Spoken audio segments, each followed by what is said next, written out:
मैं कहना चाहता हूं, जिस तरह से बिहार में चुनाव का रुझान आ रहा है और जिस तरह से जनता स्वागत कर रही है एनडीए और बीजेपी का, खास तौर पे वो विश्व के अंदर, भारत के अंदर एक उदाहरण सेट हो रहा है। मैं अंधभक्तों से कहना चाहता हूं, तुम चाहे तो भले करवा चौथ का व्रत रख लो, लेकिन भाजपा को बिहार में विधवा होने से कोई नहीं रोक सकता है।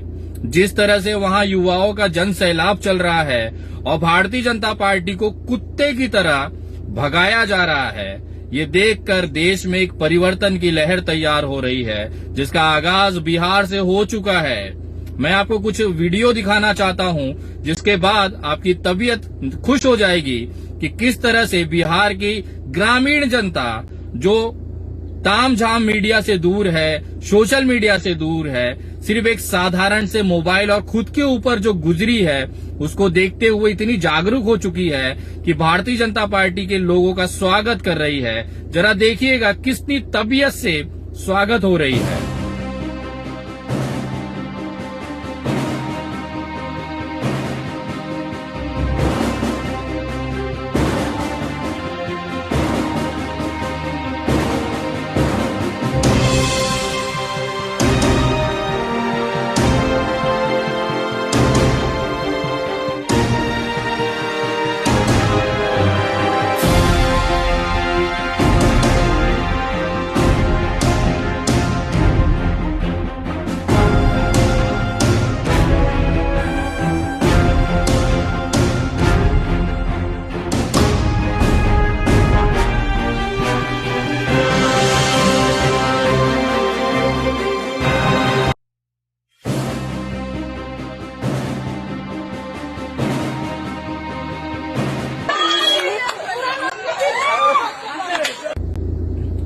ये तो कुछ भी नहीं है।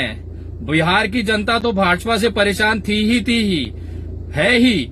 उसके बावजूद जो भारतीय जनता पार्टी का प्रचार कर रहा है उसको भी हकीकत समझ में आ गई है। भारतीय जनता पार्टी का बड़ा बड़ा बैनर, नरेंद्र मोदी का बड़का फोटो लेकर जिस तरह से गाड़ियां पूरे बिहार में घूम रही है, वो गाड़ी वाले तक भारतीय जनता पार्टी से परेशान है, उनकी सरकार से परेशान है। देखिए ये भाई साहब भारतीय जनता पार्टी का गाड़ी चला रहे हैं और कह क्या रहे हैं, जरा देखिएगा। जानने की कोशिश करेंगे कि देखिए ये है मोदी जी का प्रचार वाहन जो यहाँ पे आया है प्रचार करने के लिए। हम ड्राइवर से जानने की कोशिश करेंगे। क्या नाम हुआ ड्राइवर साहब आपका? अंकुर कुमार सर। किस तरह का सड़क है? सड़क सर सड़क तो साफ नहीं है, बेकार है सड़क तो। सभी हम भी प्रचार 1 महीना हो गया सर हमें भी करते हुए। सड़क बहुत ज्यादा खराब है, देखो खड्डे हो। कहाँ से आए हैं आप? यूपी से सर, मेरठ से। तो जिस तरह से आप प्रधानमंत्री का बैनर लेकर के गाड़ी पर लगा के प्रचार कर रहे हैं, लोगों का विरोध झेलना पड़ा, यहाँ पर भी लोग विरोध कर रहे हैं, किस तरह का लग रहा है? सर देखो हमें तो हर जगह ऐसे ही देखना पड़ता है, हर जगह ऐसे ही मिलते हैं लोग, तो हमें तो अपना करना है काम, जो हमें भेज दिया उसी लिए हमें काम करने। हम जानना चाहेंगे क्या लग रहा है, लोगों का विरोध जायज है या नाजायज है? सर हमें तो जायज ही लग रहा है, क्योंकि रोड खराब है, उनका काम नहीं हो रहा। आपको कितनी दिक्कत हो रही है गाड़ी चलाने में? गाड़ी दिक्कत बहुत सर, बहुत दिक्कत है हमें तो गाड़ी चलाने में। ये तो कुछ भी नहीं है। मैं तमाम बिहार के लोगों से कहना चाहता हूं, जिस तरह से आपने एकजुटता बनाई है और भारतीय जनता पार्टी के पिछवाड़े झाड़ू डाल के जो मोर बना के आप उन्हें नचा रहे हैं, यही माहौल आप 7 तारीख तक रखिएगा। मैं वादा करता हूं और पूरा देश इस बार जो दिवाली मनाएगा वो भाजपा मुक्त बिहार के नाम पे दुगनी खुशी के साथ मनाएगा, क्योंकि एक जो सबसे बड़ा देश का संकट है और सबसे बड़ी जो पनौती है वो भारतीय जनता पार्टी है, जिससे मुक्ति पाकर बिहार एक उदाहरण सेटअप करेगा कि जो सरकार आपको श्रमिक ट्रेनों के नाम पे 500 से 700 रुपए टिकट ब्लैक में लेके, भारतीय जनता पार्टी के एजेंटों ने उसे 1000-1500 में आप ही को बेचा था।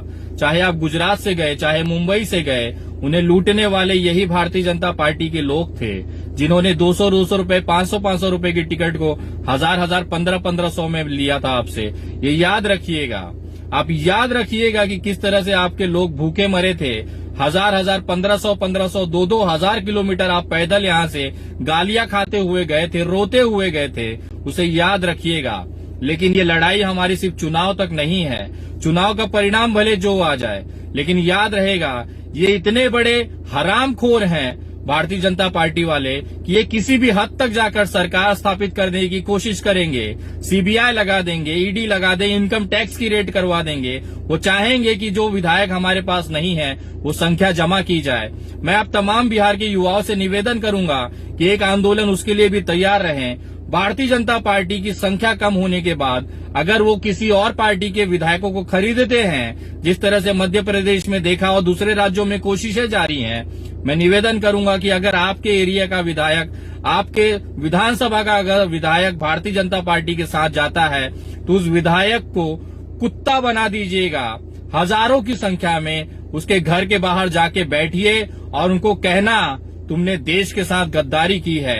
हमने तुम्हें चुना था क्योंकि तुम भारतीय जनता पार्टी की विचारधारा के उलट काम करने के लिए हमें निवेदन किए, हमारे पैर छुए, हमने तुम्हें चुना और तुम गद्दार साले वापस उसी भारतीय जनता पार्टी के गोद में जाके बैठ गए। ऐसे विधायक को मजबूर कर दीजिए, उनका घर से निकलना मुश्किल कर दीजिए। भले ये किसी भी इलाके की घटना हो, चाहे कोई भी विधायक बिका हो, पूरे बिहार के विधायक युवाओं को जमा होना है, उस विधायक का घेराव करना है और उसकी औकात उसको बतानी है कि तू और तेरा पूरा परिवार गद्दार है, जिसने जनता की भावनाओं के साथ गद्दारी की है।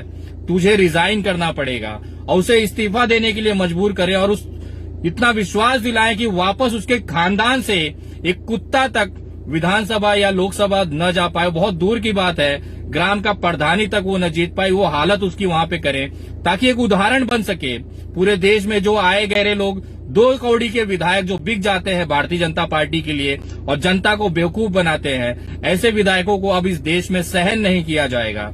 हम युवाओं को आगे आके इसके लिए एक आंदोलन खड़ा करना पड़ेगा और ये सुनिश्चित करना पड़ेगा कि जिसे हमने जिताया है वो उसी तरह से काम करे, जिस पार्टी में रह के जिस तरह से उसको जिताया है। नेशनल दस्तक की आपसे गुजारिश है कि अगर इसको बचाना चाहते हैं तो नेशनल दस्तक को सब्सक्राइब करने के लिए रेड कलर के सब्सक्राइब बटन को दबाएं, फिर बेल आइकन की घंटी दबाएं। नेशनल दस्तक को बचाने के लिए बहुत जरूरी है कि हर खबर को शेयर करें, लाइक करें, कमेंट जरूर करें।